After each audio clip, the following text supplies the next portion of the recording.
Portanto, nós também, pois que estamos rodeados de uma tão grande nuvem de testemunhas, deixemos todo o embaraço e o pecado que tão de perto nos rodeia e corramos com paciência a carreira que nos está proposta, olhando para Jesus, o autor e consumador da fé, o qual, pelo gozo que lhe estava proposto, suportou a cruz, desprezando a afronta, e assentou-se à destra do trono de Deus. Considerai, pois, aquele que suportou tais contradições dos pecadores contra si mesmo, para que não enfraqueçais, desfalecendo em vossos ânimos. Nós temos aqui a escritura de Hebreus, capítulo 12. Nós lemos do verso 1 ao 3. Nós queremos falar um pouquinho sobre a importância do exemplo.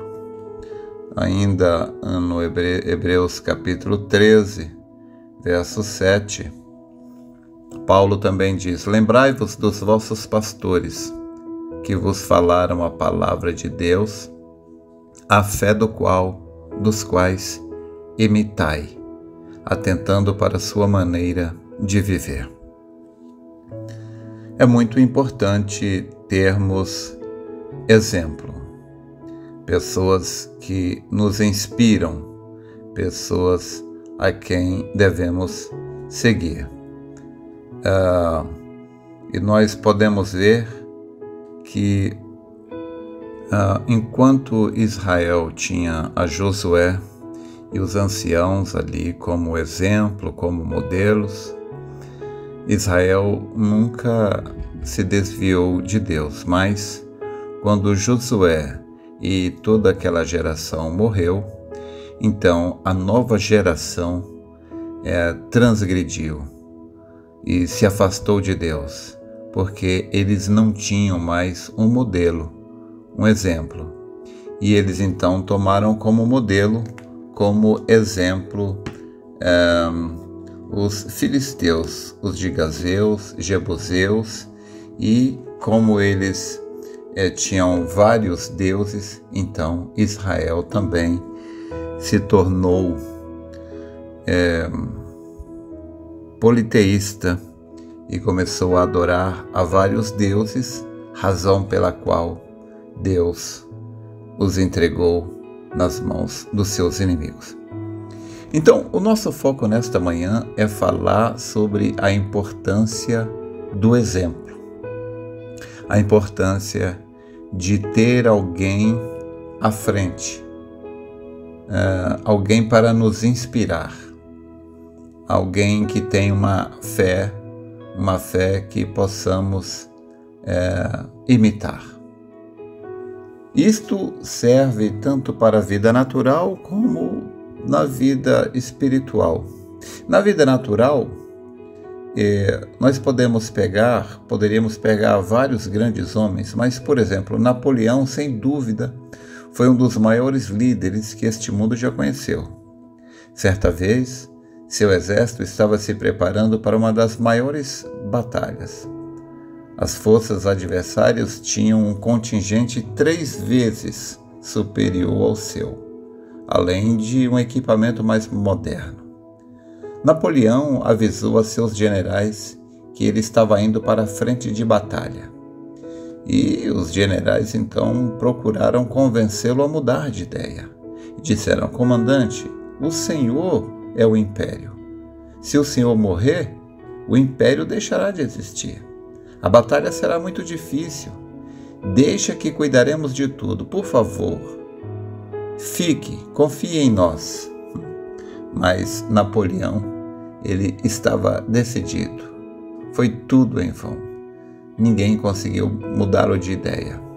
E no meio da noite, o general Janot, um dos seus brilhantes auxiliares e também amigo, o procurou e disse de novo. Tentou mostrar o perigo de ir para a frente da batalha. Mas Napoleão olhou com firmeza para ele e disse: "Não tem jeito, eu vou." "Mas por que, comandante?" E Napoleão respondeu: "Porque é mais fácil puxar do que empurrar." O que Napoleão queria dizer é que é mais fácil ser um exemplo, estar à frente e liderando com o exemplo, do que ficar atrás empurrando somente com palavras de incentivo. Há quem diga que palavras convencem, mas o exemplo arrasta. O maior sermão que existe é o sermão da vida vivida. Os jovens confiam em palavras, mas os homens já vividos e experientes, eles confiam em ações.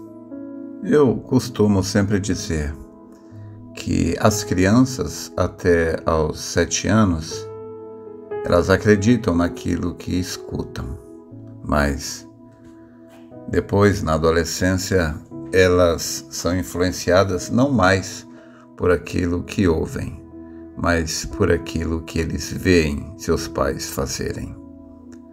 O profeta, na mensagem Influência, parágrafo 25, ele disse que uma das grandes carências dos nossos dias de hoje, na América e no resto do mundo, são de pais pios.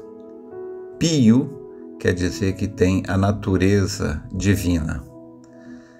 Então, o que a América e o resto do mundo precisa hoje são de pais pios para firmarem uma influência sobre seus filhos.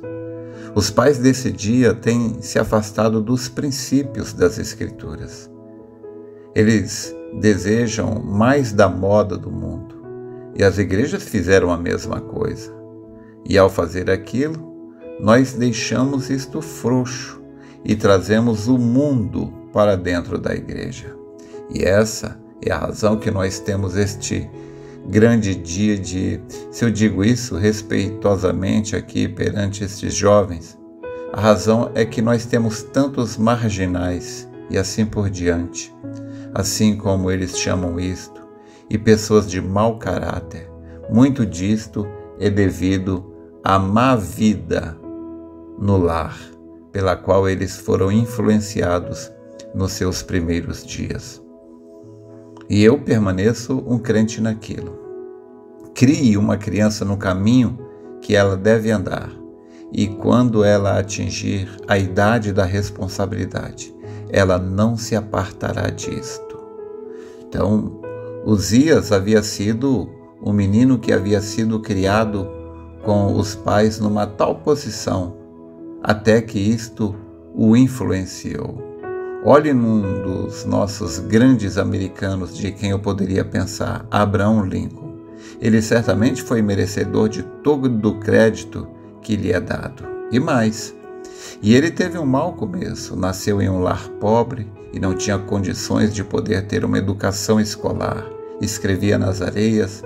Nós entendemos que os únicos 2 livros que ele sempre possuiu na vida, até que ele tinha por volta de 21 anos de idade, foram a Bíblia e o Progresso do Peregrino. Ou isto talvez tenha sido o livro dos Mártires, de John Foxe. Foi um daqueles livros. Porém, vocês veem, o que aquele homem leu, isto influenciou sua vida. Aquela é a mesma coisa hoje. Nossos mercados estão tão acumulados com vulgaridade e sujeira. Hoje, os celulares, a internet, simplesmente pervertem as pessoas. Então, aquilo que você lê, aquilo que você ouve, te influencia.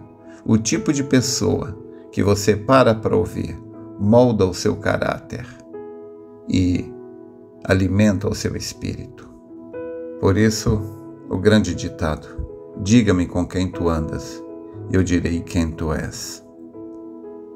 A pessoa que você escolhe para ouvir determinará o seu destino. Lembre-se, o que aconteceu com Israel no deserto é o modelo do que acontece com a gente hoje. Selecione com cuidado as pessoas que você para ouvir, porque elas certamente moldarão o seu espírito. Espero ter te ajudado. Deus te abençoe.